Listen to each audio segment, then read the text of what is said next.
राजू जी, अगर किसानों की फिक्र होती तो इतने आनन फानन में ये कानून बनाए नहीं जाते। एक तो बात ये सीधी सी है।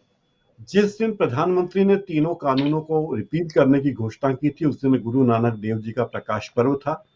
और आज जब किसान संगठनों ने इस आंदोलन को स्थगित करने का फैसला किया है, तो आज भी एक ऐतिहासिक दिन है।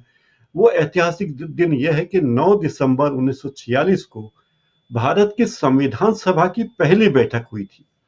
तो जिस पवित्र संविधान को लेकर हम अब तक आगे बढ़े हैं, उस पवित्र संविधान को आज उसके बनाने की, उसकी रचना की शुरुआत को आज 75 वर्ष हुए हैं। ये एक बहुत बड़ी बात है। और किसान संगठनों ने बहुत ही बारीकी से सारी स्थिति का अध्ययन किया।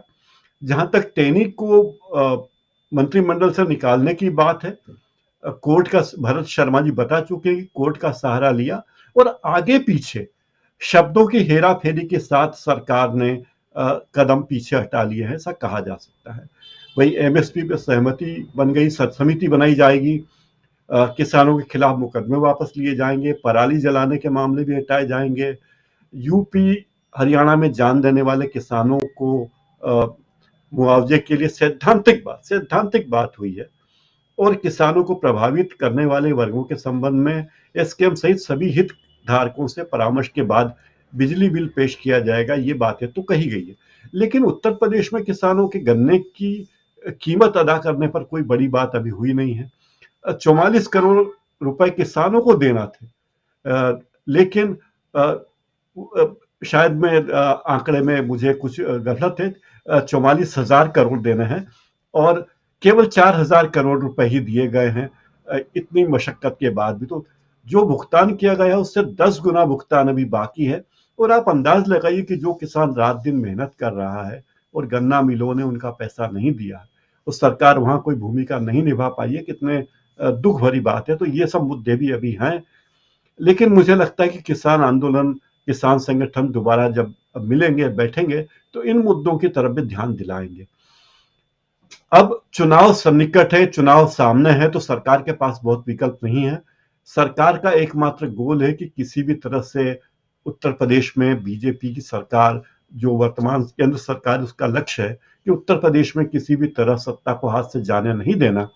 और ये सत्ता को बचाने की कवायद ये तो हर व्यक्ति महसूस करता है, वरना इतने 378 दिन तक विचार करने की जरूरत नहीं थी, सोचने का बहाना करने की जरूरत नहीं थी, 11 औपचारिक और एक अनौपचारिक सत्र में बातचीत करने की जरूरत नहीं थी।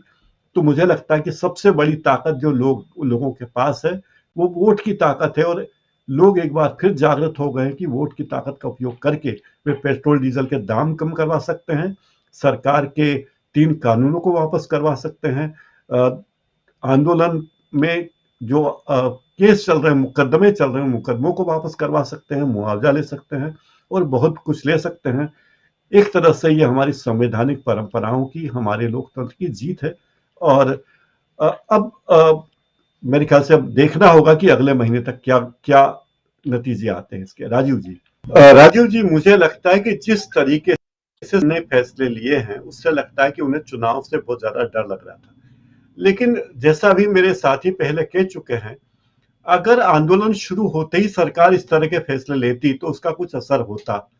700 किसानों के बलिदान के बाद, किसानों द्वारा ठंड में, बरसात में, गर्मी में, कोहरे में रातें बिताने के बाद, परेशानियां बिताने के बाद, अब कदम पीछे लेने का कोई बहुत फायदा होगा सरकार को, ये बात मुझे लगता नहीं कोई फायदा हो पाएगा ज्यादा। ये 100 जूते और 100 प्याज एक साथ खाने जैसी बात हो गई है। हुआ यह है कि अब जो होगा, लोगों के मन में जो गुस्सा है, किसानों के मन में जो गुस्सा है, ये बात भी उनके दिमाग में आ गई है कि सरकार ने ये फैसला इसलिए लिया कि सरकार डर गई थी। सरकार के इरादे, सरकार कोई किसानों का भला करने के लिए इस तरह के फैसले नहीं ले रही। तो ये बात अगर लोगों के मन में आ गई, और ये एक हद तक ये बात सही भी कही जा रही है कि अगर सरकार में बैठी हुई पार्टी अपने चुनावी हित के लिए ये फैसले लेती है। भाई, पहले आप कहते थे कि ये फैसले, ये तीनों कानून बहुत अच्छे हैं, किसानों का भला होगा, इकोनॉमी का भला होगा, तो अब आपने किसानों के आंदोलनों को देखते हुए देश का भला क्यों छोड़ दिया? आपने किसानों का भला क्यों छोड़ दिया? ये बात सब लोगों को समझ में आ गई। दूसरी बात, जो 56 इंच वगैरह है, ये सब तो कहने की बातें हैं। जहां जहां सामने वाला शक्तिशाली होता है, वहां हम 56 इंच को आधा कर लेते हैं, उसका एक चौथाई कर लेते हैं। चाहे दूसरी पार्टियों के नेताओं को अपनी पार्टी में शामिल करने का मुद्दा हो, चीन का मुद्दे की बात आपने कही ही है, जहां चुनाव का मुद्दा हो, तो हम सारे नीति नियम ये सब एक तरफ रख देते हैं। तो ये सब बातें बहुत ही महत्वपूर्ण है, लेकिन अब कोई बहुत फायदा होगा भारतीय जनता पार्टी को, ऐसा मुझे लगता नहीं है। राजीव जी।